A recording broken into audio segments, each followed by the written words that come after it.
Katie Morrison stepped off the transport shuttle and immediately wondered if she had made a terrible mistake. The palace before her was massive, built from some kind of crystal that caught the light of 3 suns and threw rainbow patterns across the landing platform. Guards stood at every entrance, their armor gleaming and their weapons looking far more advanced than anything she had seen on Earth. She was a kindergarten teacher from Denver. What was she doing on an alien planet about to meet children who could supposedly melt metal with their breath? Her brother Jake walked beside her, his diplomatic uniform crisp and official. He had been the one to suggest this crazy idea. The Empress of the Caltharian Empire needed someone to watch her children.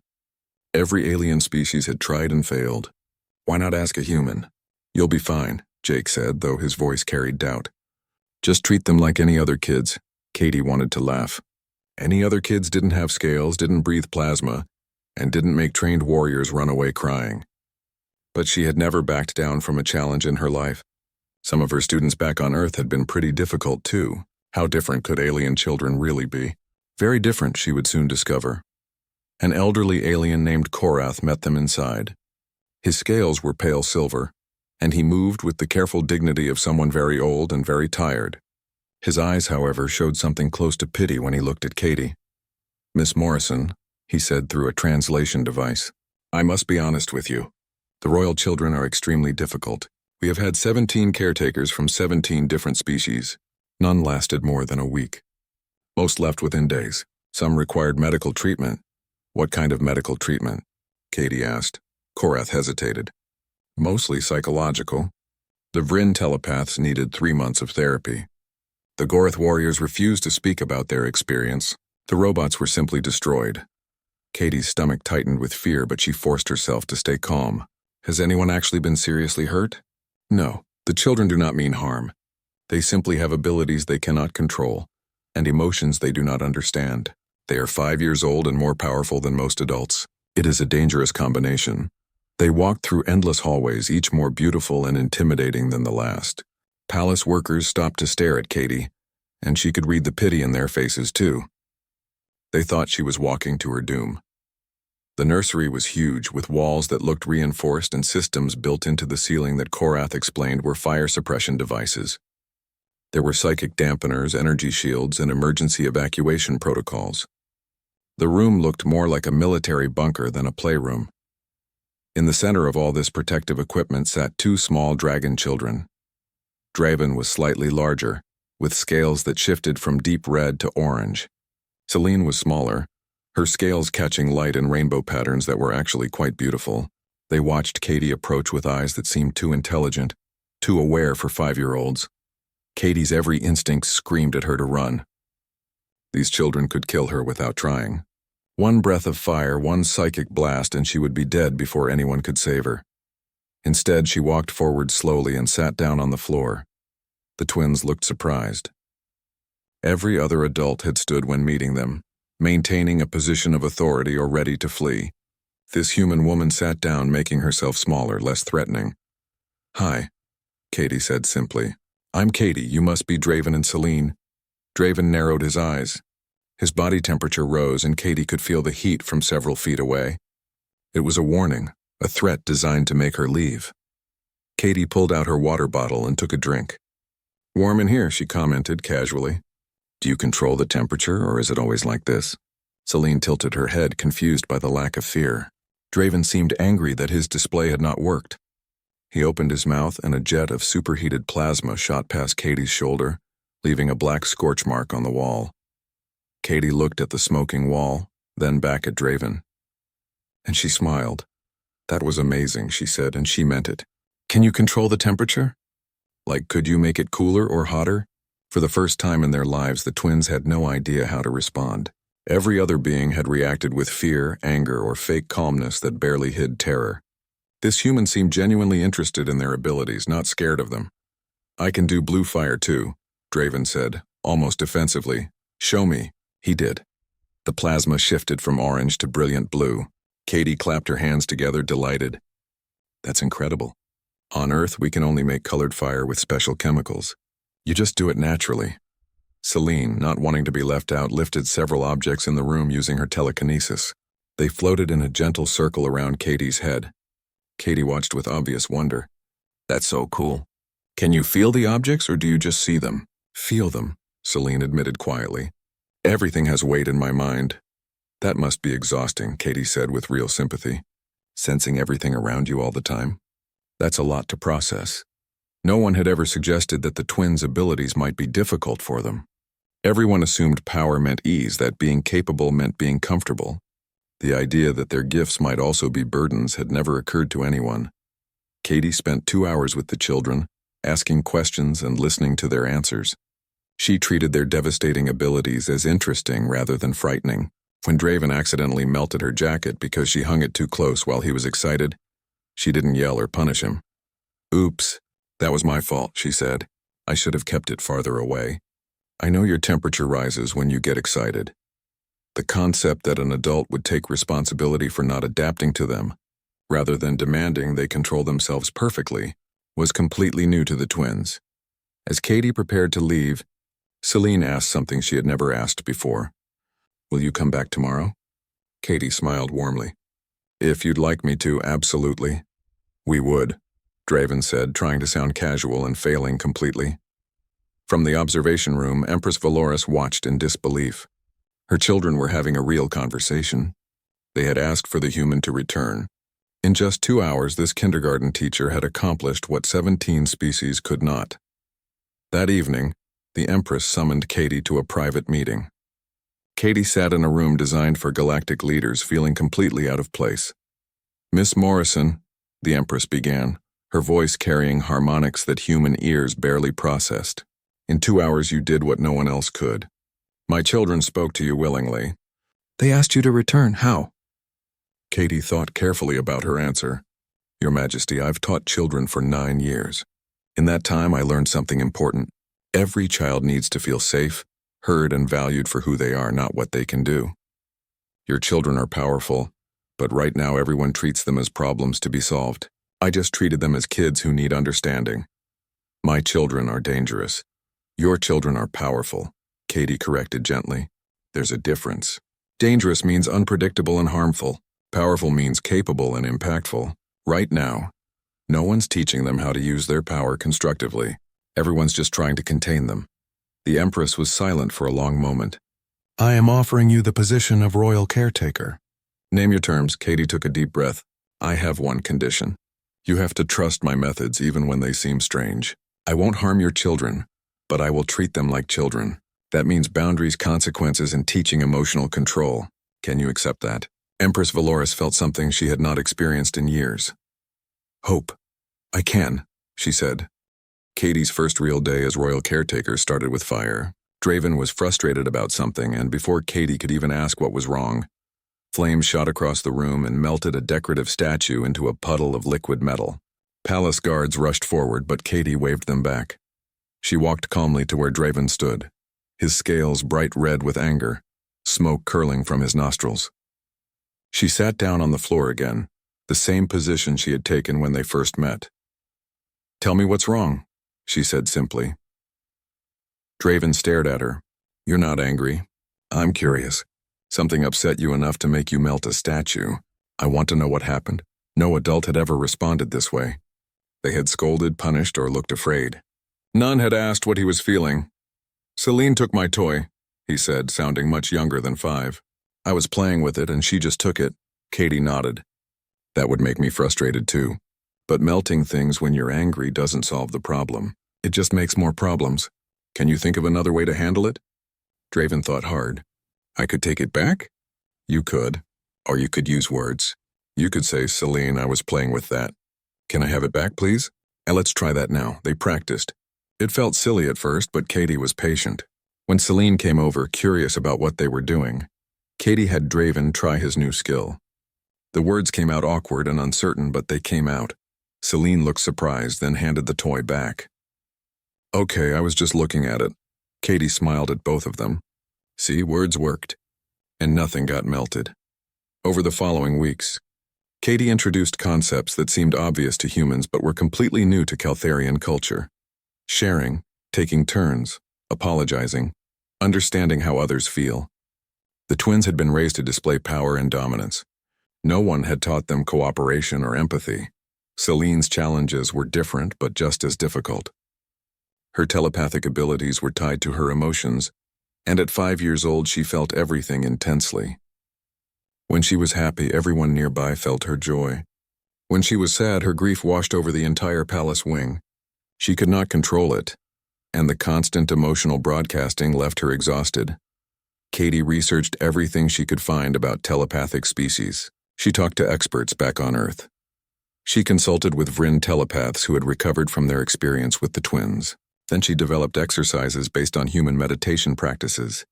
Imagine your mind as a house, Katie told Celine one quiet afternoon. Right now all your windows and doors are open. Feelings flow in and out freely. What if you could close some windows when you need quiet?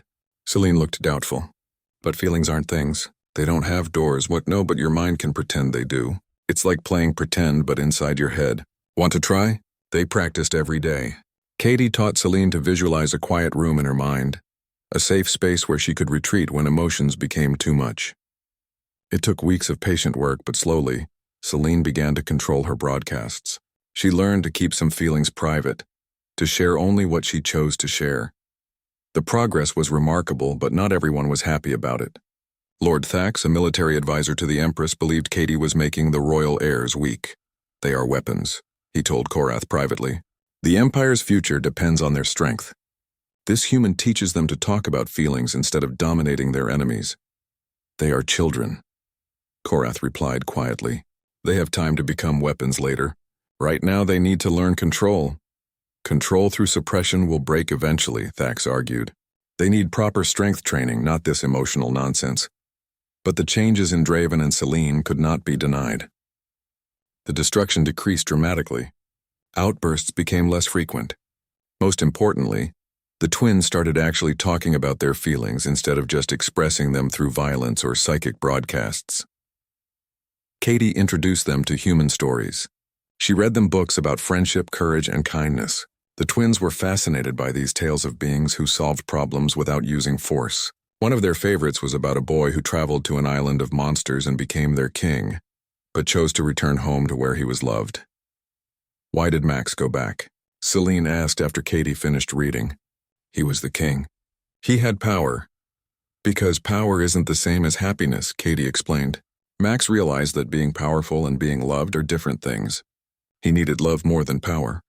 Draven frowned, thinking hard. But if you're not powerful, people hurt you. Sometimes, Katie admitted. But people also hurt each other when they only care about power. Real strength is protecting people you love, not just defeating people you don't. The twins thought about this for a long time. Their entire culture was built on power and strength. But Katie was teaching them that there were different kinds of strength, and some were more valuable than others. Empress Valoris started visiting the nursery more often.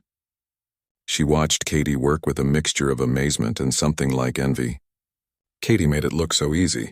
She sat with the children, talked with them, played with them. She treated them as individuals rather than as future rulers who needed constant preparation. One evening, the Empress asked Katie a question that had been weighing on her. Am I a good mother? Katie was surprised. Empresses were not supposed to doubt themselves. Your Majesty, you love your children. That's very clear. But I have been so focused on preparing them to rule. I forgot to help them simply be children first. Katie chose her words carefully. Your children will have many years to learn about ruling. But childhood only happens once. Right now they need to understand themselves. How can they lead others if they don't understand their own emotions? It was a completely different way of thinking. Caltharian culture did not connect leadership with self-knowledge. Power was demonstrated externally, never examined internally. Teach me, Valoris said suddenly. Show me how to see them as you do. So Katie began teaching the Empress how to play with her own children, how to read their emotional cues, how to validate their feelings rather than dismiss them, how to set boundaries with love instead of authority. It was awkward at first. Valoris had been an empress for 200 years. She knew how to command armies and negotiate treaties. She did not know how to play peekaboo or build block towers. But slowly, with Katie's patient guidance, she learned. The change in the imperial family did not go unnoticed. Palace staff whispered about it. Diplomats from other worlds heard rumors. The fearsome Caltharian heirs were becoming less terrifying and more like actual children. Lord Thax watched with growing alarm. In his view, this was exactly what he had feared.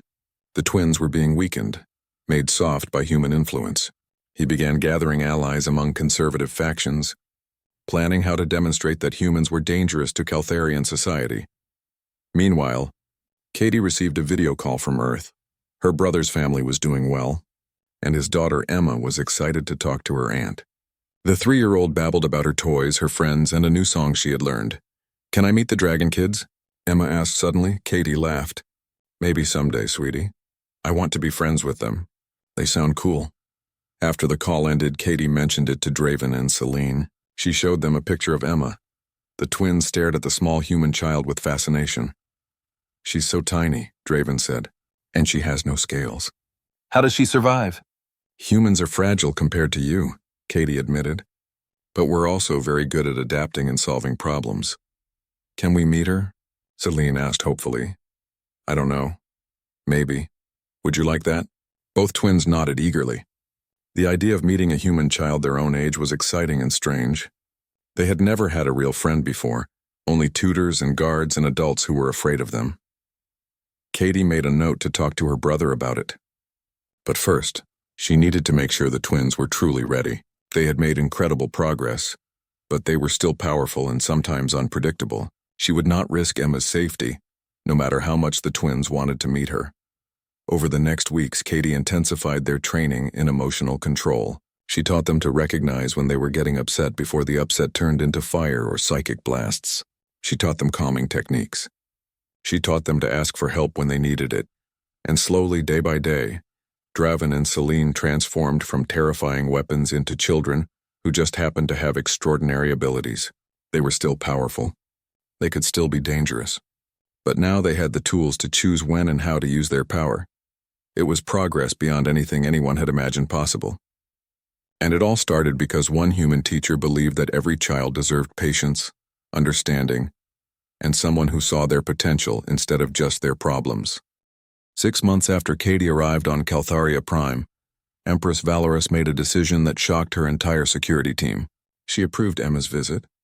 The 3-year-old human child would come to the palace for 1 week, carefully supervised to meet the dragon twins who had become fascinated with her. Katie's brother Jake thought it was insane. His wife Amy nearly refused outright. But Emma had been video calling Draven and Celine every week, and the friendship that had formed through those calls was genuine and sweet. The twins had never been gentler, more controlled, or more careful than when they talked to Emma. Still, every precaution was taken. Medical teams were on standby. Fire suppression systems were tested daily. Energy shields were positioned to separate the children instantly if needed. Megan Torres, the human security chief, personally inspected every room Emma would visit. "One wrong move," Megan told Katie grimly, "and that little girl could die."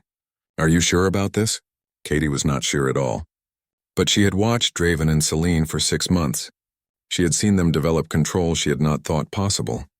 And she had seen the gentleness in their eyes when Emma's face appeared on the video screen. "They love her," Katie said simply. "Love makes us careful." Emma arrived with her parents, wearing a yellow dress and carrying a stuffed rabbit named Flopsy. She had no fear at all, just excitement. When she saw Draven and Celine waiting in the garden, she squealed with delight and tried to run toward them. Amy caught her. "Remember what Aunt Katie said," Amy reminded her. Gentle and slow, Emma nodded seriously and walked forward at a more careful pace. Draven and Celine stood very still, their scales shifting through colors that Katie had learned meant they were nervous. "Hi," Emma said when she reached them. "You're even prettier in real life. Your scales are so sparkly." Celine made a sound that might have been a laugh. Her scales shifted to a soft pink color that no one in the palace had ever seen before. "Thank you. You're very colorful too," Emma giggled. "It's just a dress. Grammy made it for me." She looked up at Draven, who towered over her even though he was trying to make himself smaller. "Can I touch your scales? Are they hot?" Draven very carefully lowered his head to her level. "They can be hot, but I'll keep them cool for you." "You can touch." Emma reached out with one small hand and placed it on Draven's scales. "Warm," she said happily. "Like sunshine." For Celine, feeling Emma's emotions through her telepathy was a revelation. There was no fear, no calculation, no hidden agenda, just pure joy at meeting beings she thought were wonderful. No one had ever thought the twins were wonderful before. "Would you like to play?" Celine asked shyly. "Yes, I brought my ball." "We can roll it." The security team watched in tense silence as the three children sat in a triangle and rolled a simple rubber ball between them. It was the most basic game imaginable, but for Draven and Celine it was magical. They were playing with a friend, a real friend who was not afraid of them. Katie supervised closely, ready to intervene at any moment. But her intervention was not needed. The twins were so careful with Emma that they barely breathed. When Draven's temperature started to rise because he got excited, Celine reminded him and he immediately cooled down. When Celine's telepathy began broadcasting her happiness, she caught herself and contained it. Over the week, Emma taught the twins human games. They played peekaboo, which should not have been funny but somehow was. They played hide and seek, with the twins deliberately choosing bad hiding spots so Emma could find them. They did hand-clapping games that required Draven to control his strength perfectly, so he did not hurt Emma's small hands. In return, the twins showed Emma their abilities in safe ways. Draven created tiny flames that looked like dancing lights. Celine used telekinesis to make toys float in patterns that delighted Emma. They discovered they could work together to create beautiful effects, combining fire and psychic energy into displays that were more art than power. The palace staff watched in amazement. These were the same children who had terrorized caretakers for months. Now they were playing gentle games with a human toddler and showing more control than most adult Caltharians possessed. But not everyone was pleased. Lord Thack saw the children's friendship as further proof that human influence was corrupting traditional values. The twins should be learning combat and dominance, not how to play with toddlers. He decided to take action. During a palace celebration on the 5th day of Emma's visit, Thax arranged an accident. A hovering platform that should have been secured was left unstable. When Emma walked near it with her parents, the platform began to fall, directly toward where the small girl stood. Chaos erupted. Guards moved to help, but they were too far away. Amy screamed. Jake lunged forward but could not reach his daughter in time. Draven moved faster than the security cameras could track. One moment he was across the garden. The next he was beside Emma, his body between her and the falling platform. His claws formed a protective cage around her, gentle despite their deadly sharpness. Celine's psychic abilities surged, but not in the wild, uncontrolled way they once had. She created a focused shield, slowing the platform's fall and guiding it away from Emma and her brother. The platform crashed into the ground several feet away, shattering into pieces. Emma, safely held in Draven's careful grip, looked up at him with wide eyes. "That was scary," she said, "but you saved me." "Always," Draven promised. His voice shook slightly, revealing how frightened he had been. "We'll always protect you." The investigation into the accident was swift. Lord Thax's conspiracy unraveled quickly when his co-conspirators panicked and confessed. Within hours, Thax was arrested, and his political faction collapsed. But more important than the political consequences was what the twins had demonstrated. Under real pressure, facing genuine danger, they had not reacted with destructive force. They had chosen protection over aggression. They had controlled incredible power with perfect precision to save someone they loved. Empress Valoris addressed her court that evening, with Draven and Celine standing beside her and Emma holding both their claws. "For generations," the Empress said, "we measured strength only by destructive capacity. We taught our children to dominate because we believed power meant control. But this human child and her teacher have shown us something we forgot. True strength includes knowing when not to use your power. Real control means choosing carefully how to apply your abilities." She looked at her children with obvious pride. "My heirs will rule this empire one day. They will lead not just with power, but with wisdom. Not just with strength, but with compassion. This is what humanity has taught them. This is what we all must learn." The political landscape shifted in that moment. Conservative factions had to acknowledge that the twins' emotional control made them more effective, not less. The ability to choose precision over destruction was valued for the first time as true mastery. When Emma's week ended and her family prepared to leave, the goodbye was difficult. Emma cried. The twins, experiencing real loss for the first time, did not know how to handle the pain. Celine's tears were the first time anyone in the palace had seen a royal family member cry. Katie helped them through it, Missing someone means the friendship was real, she explained. The hurt means it mattered. But Emma's not gone forever. You can call her. You can send messages. She can visit again. But I'll miss her, Selene said, her voice small. I know, sweetheart. Missing people we love is part of loving them. It's okay to be sad. As Emma's ship left the planet, both twins watched from the observation deck. They were sad but not broken. They had learned that emotional pain was part of emotional growth, and that was okay. The Empress approached Katie as they watched the ship disappear into the stars. You have given me my children back, Valorous said quietly. I could command armies, but I could not reach my own offspring until you showed me how. Katie smiled. You were always their mother, Your Majesty. You just needed help seeing them as children first and heirs second. Because of you, they will be better rulers than I could have imagined. Not stronger rulers, better ones. There is a difference. Over the following months, requests poured in from across the galaxy. Other species wanted to learn Katie's methods. Parents of difficult children, governments seeking better child care, even military organizations wanting to understand emotional control. What had started as one desperate attempt to manage two impossible children was becoming something much larger. Katie realized she could not do this alone. She needed help. She needed to build something that would last beyond her presence, something that could spread these ideas throughout the galaxy. She needed to create an institute, and she needed to do it right. The announcement that Katie would direct a new interspecies childhood development institute created controversy across the galaxy.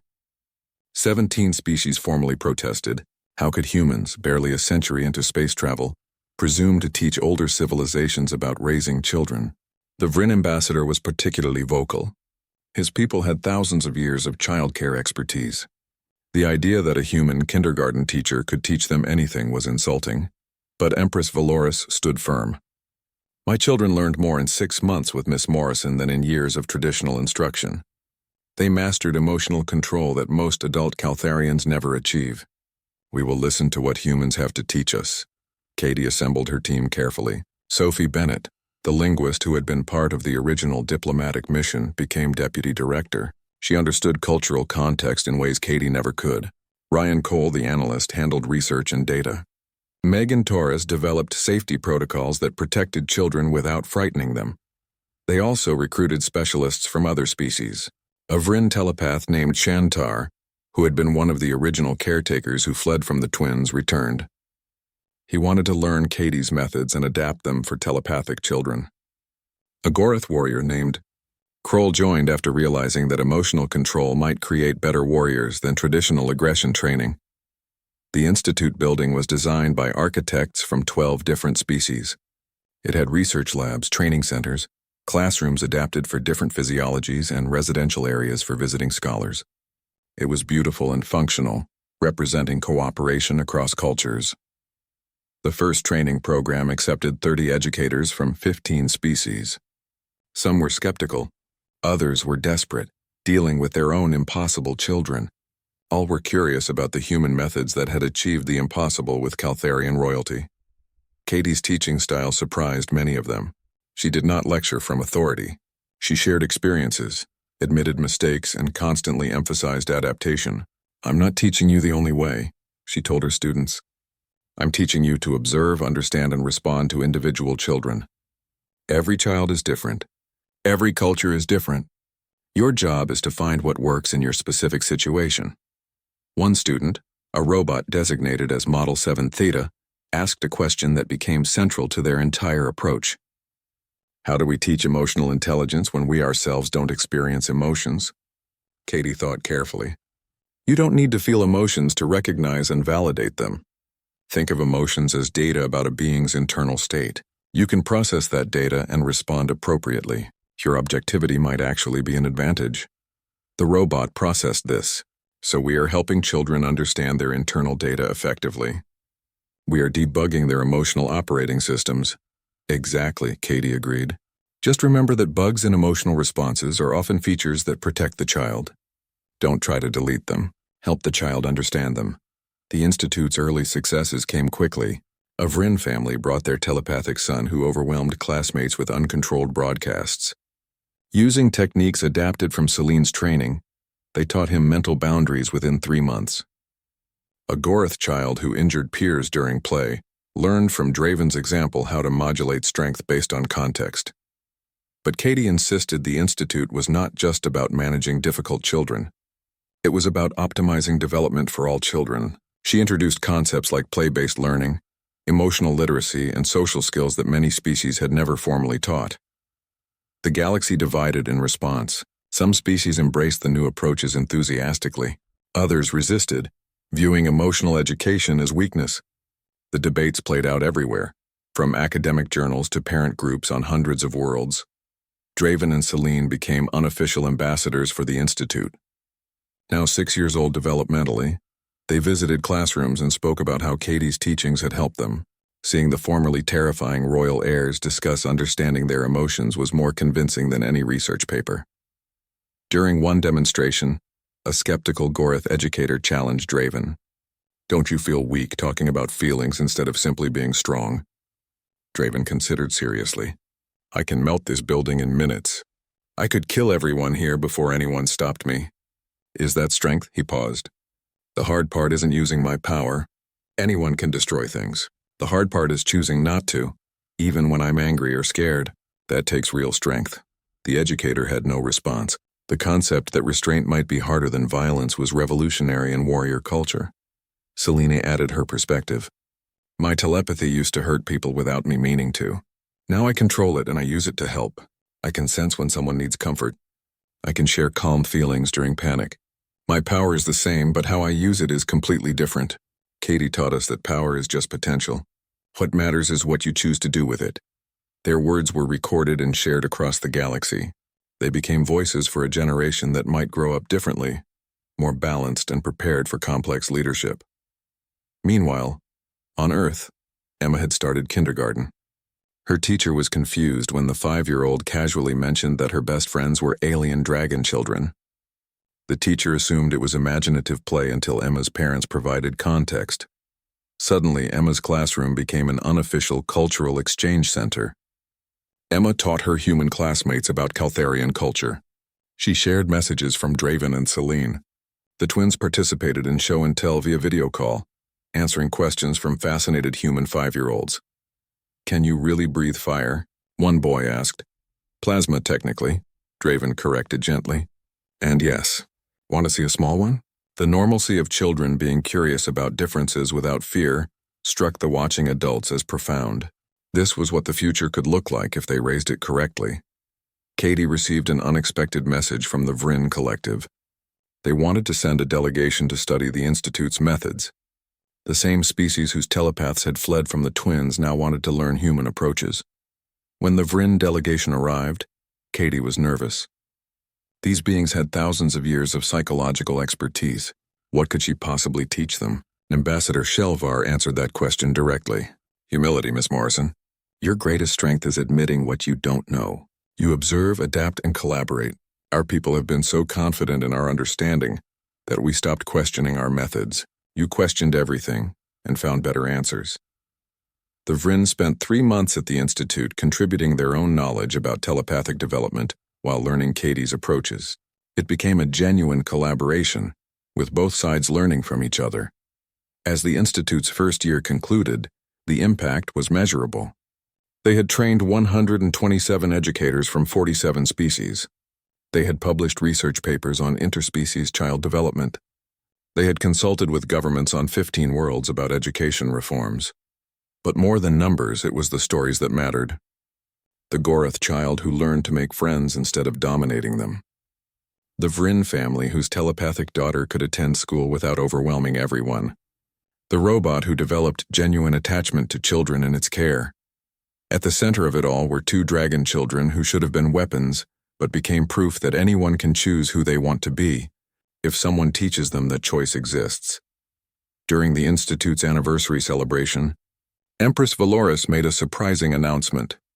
The Caltharian Empire was proposing to the Galactic Council that childhood development standards be updated across all member species, requiring emotional intelligence education alongside traditional academics.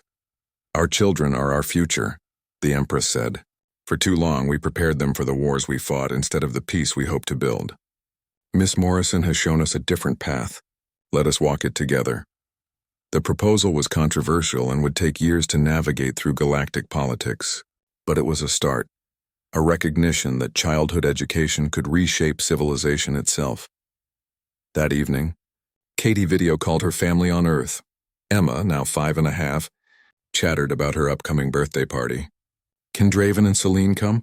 Please, Aunt Katie. Katie looked at Empress Valoris, who had been listening with amusement. Your Majesty, how opposed would you be to a field trip? To Earth? For a birthday party? Valoris seemed surprised, then thoughtful. For cultural education, it could be valuable. My children have learned because they saw different ways to exist. Perhaps seeing that firsthand would teach them more. Katie smiled. Sometimes the most important education happened at birthday parties. The logistics of bringing the Empress of the Caltharian Empire and her dragon children to a suburban birthday party in Denver proved both complex and ridiculous. 3 security agencies got involved. NASA somehow became part of the planning. Emma's kindergarten classroom received more government attention than most military bases. Jake found himself coordinating between planetary governments and one very determined 5-year-old who just wanted her friends at her party. This is absurd, Megan said, reviewing the security plan for the 15th time. We're using more resources than we did for the first contact summit. The stakes are higher, Jake replied. The summit was just politics. This is a little girl who will cry if we fail. On the day itself, the Caltharian shuttle landed in a park near Emma's house. Draven and Celine emerged, scaled down to their smallest forms but still notably larger than human children. Empress Valoris accompanied them, wearing simplified formal attire that still looked incredibly out of place in suburban Colorado. Emma watched from the window, wearing a princess dress and a pipe cleaner crown. When she saw her friends, she sprinted across the yard with fearless enthusiasm. You came, she shouted, crashing into Celine with a hug. I told everyone you'd come. We promised, Draven said simply. Friends keep promises. The 12 other children at the party stared with wide eyes. Their parents had been warned that Emma's special friends were unusual, but clearly no one expected actual aliens. A boy named Nathan approached cautiously. Are you really from space? Yes, Celine confirmed. Are you really from Earth? Nathan giggled at the question reversal. Yeah. Do you have birthday cake on your planet? We don't have birthdays the same way, Draven explained carefully. But we have celebrations for important things. Can you breathe fire? A girl named Sarah asked, practically bouncing. Draven looked at Katie for permission. She nodded and he created a small flame above his palm, no bigger than a candle. The children gasped with delight. Celine used telekinesis to float Sarah's juice box, making the girl laugh with amazement. The adult attendees had different reactions. Emma's mother Amy watched with pride and anxiety. Other parents recorded everything on their phones, processing that their children were playing with alien royalty. Empress Valoris stood near the snack table, uncertain what her role should be. Katie approached the Empress. Your Majesty, that's juice boxes and vegetables no one will eat. Would you like a tour of the house, please? I'm uncertain of protocol here. There is no protocol, Katie said. This is a children's party. The goal is fun and minimal chaos. They watched Emma organize a game of tag, explaining that Draven and Celine had to move at human speed or it wasn't fair. The twins complied, deliberately slowing themselves, their competitive instincts channeled into inclusive play. One of the mothers, Carol, approached Valoris hesitantly. Your Majesty? Your children are wonderful. They're so patient with the younger kids. Valoris was surprised by the casual compliment. Thank you. They have learned much from Miss Morrison and from your children. Emma talks about them constantly. We weren't sure if it was real or pretend until today, Carol laughed. My daughter asked this morning if aliens celebrate Christmas. I had no idea what to say. We have similar celebrations, Valoris admitted, though ours involve more fire and crystal harmonics. Sounds nicer than fruitcake anyway. The conversation was normal, parent to parent, and Valoris enjoyed it more than she expected. She had spent centuries negotiating with leaders, but discussing child development with another mother felt unexpectedly valuable. The party games proceeded with adaptations. Musical chairs worked fine, though Celine had to remember not to use telekinesis to hold her chair. Pin the tail on the donkey became challenging when Draven could sense heat and knew where the poster was even blindfolded.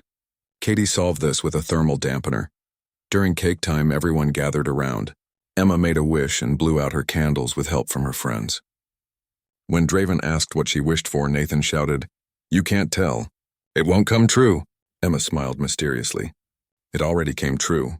I wished for my friends to be here." Later, Katie found the Empress standing alone in the garden, watching the children play. "What are you thinking, Your Majesty? I have been Empress for 200 years.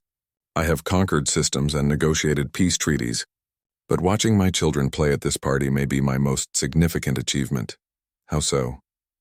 "Look at them." Valorous gestured to where Draven and Selene laughed with human children chasing bubbles. 6 months ago, they were weapons, dangerous and isolated. Now they are children having fun. They learn to value relationships and find joy in simple things. This party represents everything we almost lost. Katie understood. They're still heirs, still powerful, but now they're also people.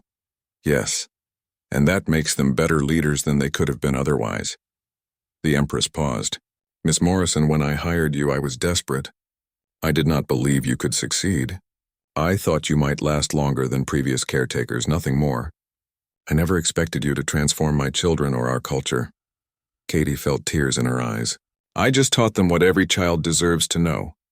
That they're valued for who they are, not just what they can do. A simple lesson that changed everything." As the party ended, the children were exhausted and sugar crashed. Emma sat between Draven and Selene, showing them her presents. A bracelet-making kit, books, art supplies, and a stuffed dragon that made her giggle. "Look, it's like you guys," she said. Selene examined the toy. "Its scales are inaccurate, and the proportions are wrong." "But it's cute," Emma insisted. "Like you." Draven looked offended. "We are not cute. We are powerful and somewhat terrifying." "You're cute and powerful," Emma decided with absolute certainty. "You can be both." Out of the mouths of children, Katie thought. You can be both. The Caltharian Empire had forgotten that false choice, forcing children to pick strength over everything else. As the delegation prepared to leave, goodbyes were emotional. Emma hugged her friends tightly. "Come back soon. You can visit my school." "We will," Selene promised. "And you can come to my naming ceremony next year." "What's a naming ceremony?" "When I choose my adult name. It's very important. Will there be cake?" "There can be cake," Valorous said with amusement. On the flight back to Caltharia Prime, the twins were quiet. Finally, Draven spoke. "Mother, why is Emma's life so different from ours?" "What do you mean?" "She goes to school with other children every day. She has friends in her neighborhood. She plays without security watching. Her parents don't prepare her to rule anything. She just gets to be a kid." Valorous considered carefully. "You are heirs to great responsibility. That requires different preparation. But does it require isolation?" Selene asked. "We have tutors and trainers and protocols. Emma has friends and playgrounds and birthday parties. Which prepares someone better to lead?" It was a profound question from a 6-year-old. Valorous realized her children had learned something she never taught them. The value of ordinary experiences, of normalcy, of childhood spent playing instead of preparing. "What if?" Draven continued carefully. "We went to school, like Emma does, with other children our age." The suggestion was radical. Caltharian royalty did not attend public institutions. They had private tutors and specialized training. The idea of imperial heirs in regular classrooms was unthinkable, but Valorous was learning that unthinkable ideas sometimes became necessary evolution. She looked at her children, confident and articulate in ways she never imagined possible. Katie had accomplished this not through intensive training, but through consistent presence and the expectation that children could manage themselves. "Let me consider it," she said, which in imperial terms meant she was seriously contemplating massive cultural change. 3 days later, Katie received a message from Nathan's mother, Carol, who had somehow gotten her contact information. "Miss Morrison, I wanted to thank you for bringing Draven and Selene to the party. My son hasn't stopped talking about his dragon friends, but last night he asked me something that made me think. He asked why people from different places fight when they could be friends instead. He said if kids from Earth and space can play together, why can't adults?" I didn't have a good answer. Maybe there isn't one, but if children can see past differences and just be friends, maybe there's hope for us all. Katie shared the message with Sophie and Ryan. They sat in thoughtful silence. "We're not just changing childcare methods," Sophie said finally. "We're potentially restructuring how future generations interact across species. Children who grow up with alien friends won't automatically see those species as threats," Ryan added. "The implications for interstellar relations are enormous." Katie thought about Emma and the twins, 3 kids who just wanted to play together. She thought about Nathan asking why adults couldn't be friends like children. She thought about the Empire preparing heirs for war when maybe they should prepare them for peace. "We need to expand," she said, "not just training caregivers. We need actual interspecies childhood interactions, exchange programs, collaborative schools, mixed playgroups. If we want the next generation to build a better galaxy, we need to let them build friendships first." It was ambitious and probably impossible. But then everyone said managing Draven and Celine was impossible too. 3 months after the birthday party, Empress Valoris made an announcement that shocked the galaxy. She was establishing the first interspecies school on Caltheria Prime, and her own children would attend as regular students, not as royalty receiving special treatment. The Imperial Academy for Collaborative Learning was designed to accommodate students from multiple species. Classrooms had adjustable atmospheres and furniture that adapted to different bodies. The curriculum balanced species-specific needs with universal concepts. Katie was named founding director, a title that both terrified and excited her.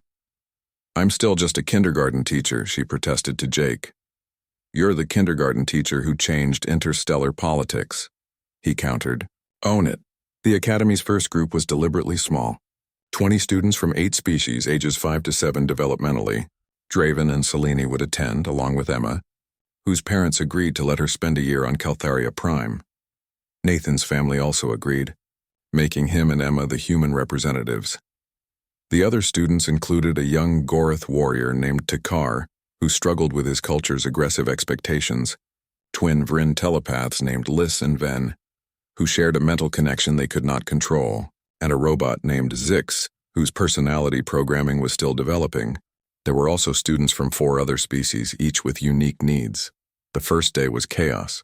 Takar accidentally broke 3 chairs before lunch. Liss and Ven got into a telepathic feedback loop that gave everyone headaches. Zix misunderstood social cues and thought break time meant breaking things. Emma tried to hug everyone and nearly got singed by a nervous thermal child named Blaze. Katie stood in the middle of the mayhem, took a breath, and clapped her hands sharply. The universal attention signal worked across species. "Okay, everyone, I know this is new and scary, but here's our most important rule. We're all learning together. We'll make mistakes, and that's okay. When someone makes a mistake, we help fix it. We don't laugh or judge. We just help. Can everyone agree?" Small voices in multiple languages agreed. The translator handled most communication, but Katie was learning body language across species, an essential skill for any teacher here. Katie's curriculum was unlike anything in galactic education. Traditional academics existed but were not primary. Instead, she focused on social-emotional learning, conflict resolution, collaborative problem-solving, and what she called practical empathy, understanding how others experience the world. Math lessons involved cooperative games where success required helping teammates. Literature included stories from multiple cultures with discussions about different perspectives. Science projects were designed so each student's unique abilities contributed something essential. No one could dominate and no one was useless. The real education happened during unstructured time. Katie watched carefully as children navigated playground politics, friendship formation, and the micro-conflicts that taught macro lessons. When Takar and Draven both wanted the same equipment, their first instinct was physical competition. Katie intervened before anyone got hurt. "Guys, you're both strong.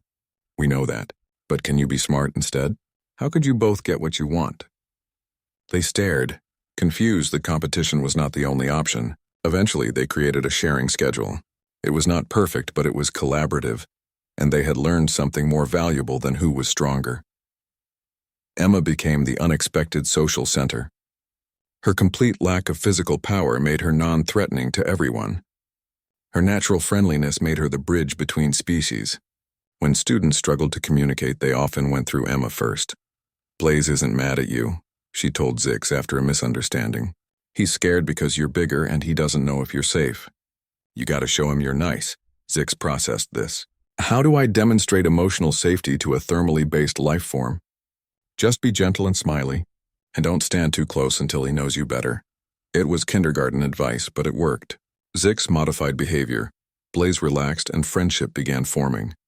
Katie watched and thought about how human children learn social skills through years of trial and error. These students were learning across species in weeks. The academy became a laboratory for Katie's theories. She documented everything, shared findings with the Institute, and slowly built evidence for why this approach worked. Sophie turned observations into research papers. Ryan analyzed interaction patterns. Megan developed safety protocols that protected without isolating, but not everyone was pleased. Conservative factions in multiple species viewed the academy as dangerous cultural mixing. Human parents worried about safety. Caltharian traditionalists argued the royal heirs were being weakened. The criticism was constant and vicious. Katie received threats. Some were vague warnings about corrupting youth. Others were specific dangers to her safety or the students. Megan took them seriously, upgrading security, but Katie refused to let fear stop the work. If we shut down because people are scared of change, we confirm their fears, she told her team. We have to prove this works by making it work. The proof came during a crisis. A border dispute erupted between two smaller species, the Thermal Collective and the Aquarian Federation. It was not quite war, but tensions were high. Both species had students at the academy. Blaze and a water-manipulating student named Marina. Blaze and Marina had been friends since week 2, when they discovered they could create beautiful steam patterns by combining water and heat. But as their species moved toward conflict, the children absorbed adult anxieties. Katie watched their friendship strain. They avoided each other, made excuses not to work together. The other students noticed but did not know how to help. During circle time, where students shared feelings daily, Marina started crying. My parents say thermals are dangerous, but Blaze is my friend. I don't understand. Blaze looked miserable, temperature fluctuating. My family says Aquarians want our resources, but Marina shares with me. She's not mean. The other children watched, uncertain. This was beyond playground problems. This was politics affecting 6-year-olds who just wanted friends. Katie took a breath. This is really hard. Blaze and Marina's families are disagreeing. It's a grown-up problem, and it's not fair that it affects their friendship. What should we do? Emma raised her hand. Can we fix the grown-up problem? We're kids, Takar pointed out. Adults don't listen to kids. They listen to the Empress, Draven said slowly. And she listens to us, an idea formed. The students decided to create a presentation for the Galactic Council, demonstrating what they learned about cooperation and friendship. Every student contributed unique abilities to create something impossible for any single species alone. They worked for 3 weeks. Marina and Blaze designed a sculpture combining water and controlled heat into perpetual steam patterns. The Vryn twins used telepathy to share emotional experiences. Takar and Draven built structural framework, their strength perfectly complementary. Zix calculated precise timing. Emma wrote a speech capturing complex concepts in 6-year-old language. Empress Valoris agreed to bring the presentation to the council. It was unprecedented, children addressing galactic government, but the Empress had learned to trust Katie's instincts and her own children. The council chamber was packed. Representatives from 300 species expected something cute to politely applaud before returning to serious business. Instead, they got revelation. The children performed their demonstration. The sculpture came alive with impossible beauty. Telepathic sharing let council members feel what students experienced, learning trust. The structural work showed perfect collaboration between historically competitive species. Then Emma spoke. We're just kids. We don't understand all the reasons grown-ups fight, but we know our friends are our friends no matter where they're from. Blaze is thermal, Marina is Aquarian, and they make beautiful things together. If they can be friends, why can't their families? Each student followed, sharing moments when another species helped them. Takar talked about how Draven taught him that strength was not just fighting. This explained how Emma showed her telepathy could comfort, not just communicate. Zix described learning humor from Nathan, an emotion his programming was not supposed to include. The council was silent when children finished. Then Marina's parent stood. My daughter learned more about thermals in 3 months than I learned in 50 years of diplomacy. Perhaps we adults need education. Blaze's parent stood too. I came prepared to vote for sanctions. But watching my son create beauty with an Aquarian child, maybe there is another way. The border dispute was not instantly resolved, but the conversation shifted. Negotiators looked for collaborative solutions instead of competitive victories. The conflict de-escalated. Katie watched from the gallery, tears streaming. Sophie squeezed her hand. You did that. They did it, Katie insisted. I just gave them space. The Academy's success led to requests for similar schools on other worlds. The Vryn announced plans for a sister school. The Gorath requested consultation on integrating emotional learning into training. Even isolated species inquired about possibilities. Within a year, 12 interspecies schools existed across the galaxy, each adapted locally, but following Katie's core principles. Emotional. 2 years into the Academy's operation, Katie faced a challenge that came not from critics or politics, but from her own family. Emma was now 7 years old and had thrived at the Academy, learning 3 alien languages and making friends across the galaxy. But she was also Earth's only permanent human child on Caltharia Prime, and her parents were worried. Jake and Amy arrived for an unexpected visit, bringing Emma's younger brother Tyler, now 3. The family meeting in Katie's quarters was tense. We need to bring Emma home, Amy said directly. It's been 2 years. She's missing human development. She needs to be around her own species. Katie's heart sank. She knew they were right, but Emma was crucial to the Academy. Has Emma said she wants to leave? She's 7, Jake pointed out. She doesn't understand what she's missing. Friends from Earth, parties with human kids, learning in her primary language. Katie, she's growing up more alien than human. Is that bad? Katie challenged. She's bilingual, culturally sophisticated, and understands interspecies relations better than most adults. She's also losing her Earth identity, Amy said gently. Last week she said she's not sure she wants to live on Earth when she grows up because it's too monospecies. She's 7. She shouldn't choose between her heritage and her friends. The conversation continued for hours. Katie argued for balance and letting Emma make choices. Jake and Amy argued for normalcy and rootedness in her own culture. They compromised. Emma would spend 6 months on Earth, attending regular school and reconnecting with human culture. Then they would reassess. If she genuinely wanted to return, they would allow it. But she needed to understand what she was choosing. Breaking the news to Emma was heartbreaking. She cried, protested, could not understand why she had to leave. Draven and Celine were devastated. Emma had been their best friend and constant companion. It's not fair, Celine said, scales shifting through distressed colors. Why do families make choices that hurt? Katie had no good answer. Sometimes being a parent meant making decisions children hated, but that protected them in ways they could not yet understand. Emma's departure created a void at the Academy. Social dynamics shifted. Without Emma's natural diplomatic skills, conflicts between species became harder to resolve. Marina and Blaze, who relied on Emma to mediate cultural misunderstandings, struggled to communicate directly. Katie realized how much she had unconsciously depended on Emma to model human emotional intelligence. Without her, the classroom felt unbalanced. Meanwhile, on Earth, Emma struggled with reverse culture shock. Her human classmates seemed obsessed with trivial concerns. They did not understand why she spoke with an accent inflected by Caltharian harmonics. They had never heard of most species she considered common knowledge. They thought her dragon friends were make-believe.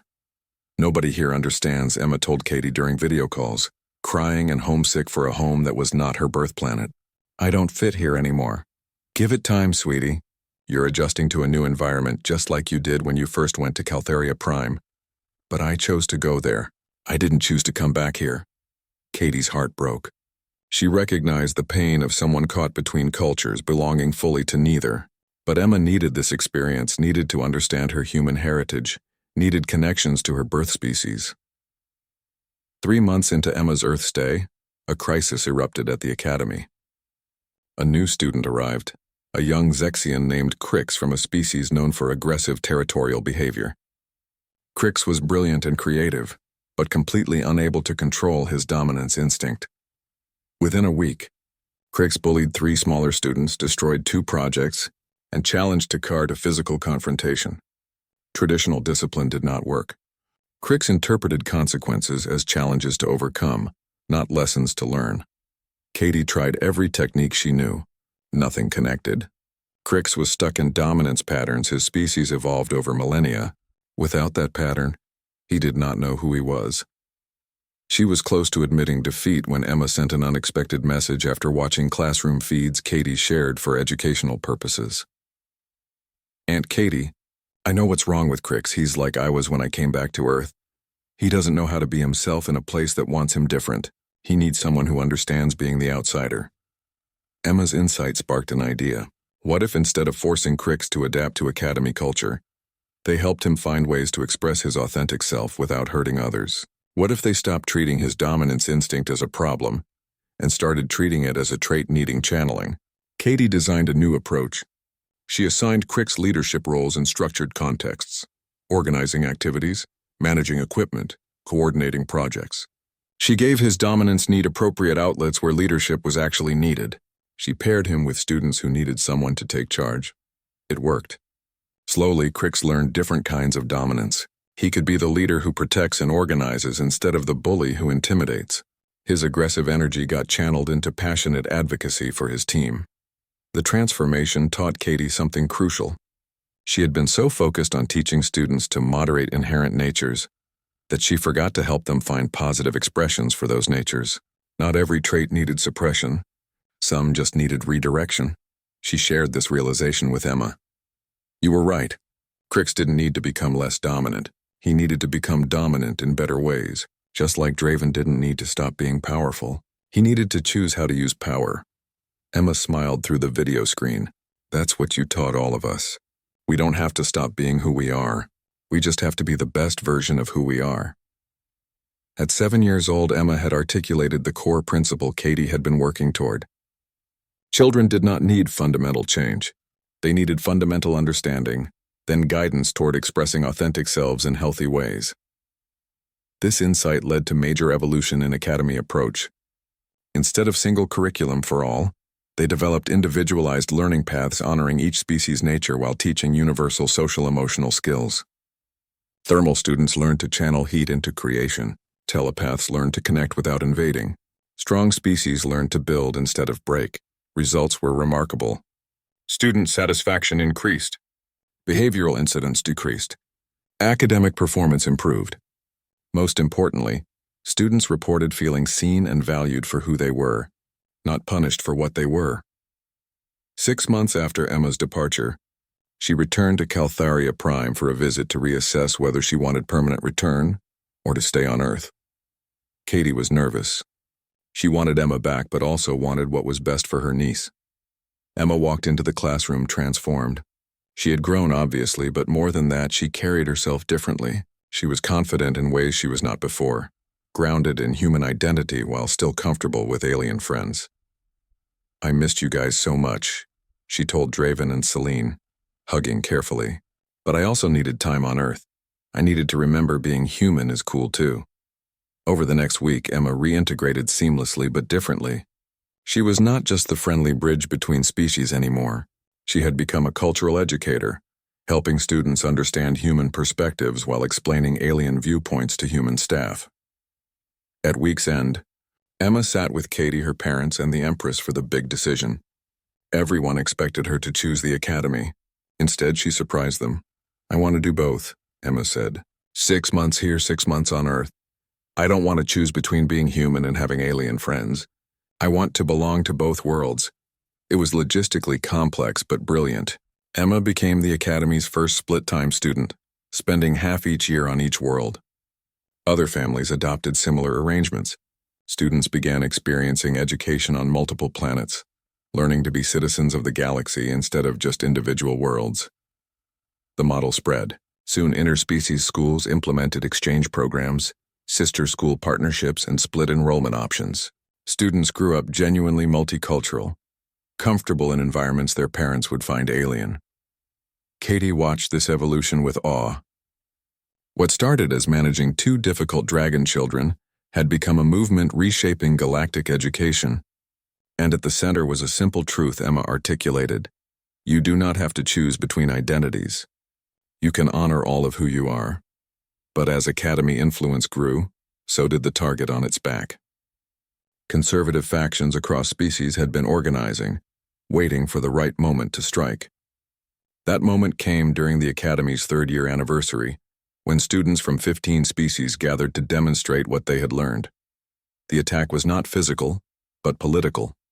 A coordinated campaign across multiple worlds simultaneously accused the Academy of cultural genocide, brainwashing children, and creating a generation that would betray their own species. The accusations were absurd but loud, well-funded, and designed to create panic. Parent groups demanded investigations. Politicians called for closure. Media coverage turned hostile. Overnight, Katie went from celebrated educator to controversial figure accused of harming children. The Empress stood firm, refusing to close the Academy. But even she faced pressure. Some advisors suggested suspending operations. Others recommended limiting enrollment to only Caltharian students. The student videos went viral across the galaxy. 20 recordings, each unique, each powerful. Takar explaining how learning from Draven taught him that strength without wisdom was just violence. Marina and Blaze demonstrating collaborative art while discussing how friendship prevented war.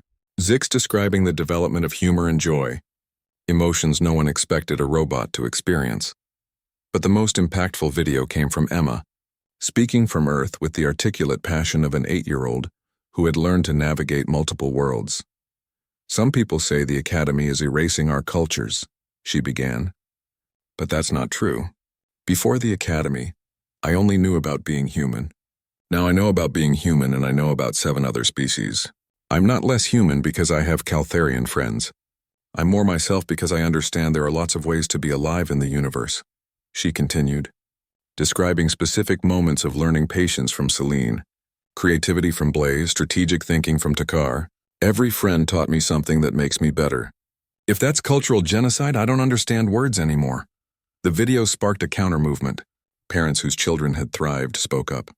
Educators reported that students exposed to interspecies programs showed higher emotional intelligence, better problem-solving skills, and more creative thinking. Even military analysts noted that officers trained in multicultural environments made better strategic decisions. The political tide turned. The accusations did not disappear but lost momentum.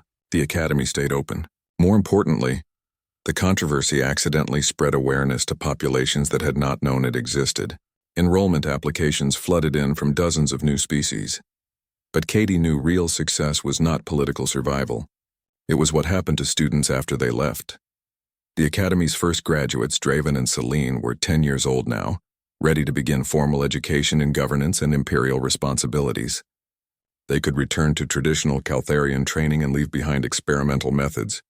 Instead, they proposed something radical, creating an interspecies youth council that would advise the Galactic Council on policies affecting children and education. They wanted to institutionalize the voice of young beings in galactic governance. Adults make decisions about our futures without asking what we need, Celine argued before the council. We're not asking for control. We're asking to be heard. Our generation is growing up differently. We see possibilities you don't. Let us contribute.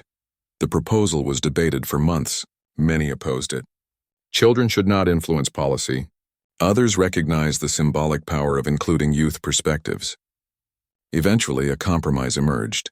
An advisory council with no voting power but guaranteed presentation time at quarterly sessions. Draven and Celine became first co-chairs. Emma joined as human representative. Students from across the galaxy applied for limited positions. The Youth Council's first session addressed environmental policies, specifically how current resource extraction would affect planets their generation would inherit. Their presentation was sophisticated, emotional, and devastatingly effective. They did not have adult scientists' technical expertise, but they had something more powerful, the moral authority of people who would live with consequences of today's decisions. You're borrowing our future, Draven told assembled leaders. We'd like some say in what you do with it. Policies began shifting. Not dramatically, not overnight, but gradually. Youth perspective became a factor in council deliberations. And it started with students Katie taught to believe their voices mattered. Meanwhile, Katie faced a personal decision. The Academy was successful and growing. The Institute had trained hundreds of educators across dozens of worlds. Her methods were being studied and implemented throughout the galaxy. She had accomplished more than she ever dreamed. But she had been away from Earth for 5 years. She had missed weddings, births, her father's retirement. She built a life on Caltharia Prime, but lost connection with her homeworld. Jake gently suggested she might want to come back, at least for a while. "You're allowed to be human and miss home," Sophie told her. "You taught Emma she could belong to multiple worlds. Maybe that lesson applies to you too." Katie struggled.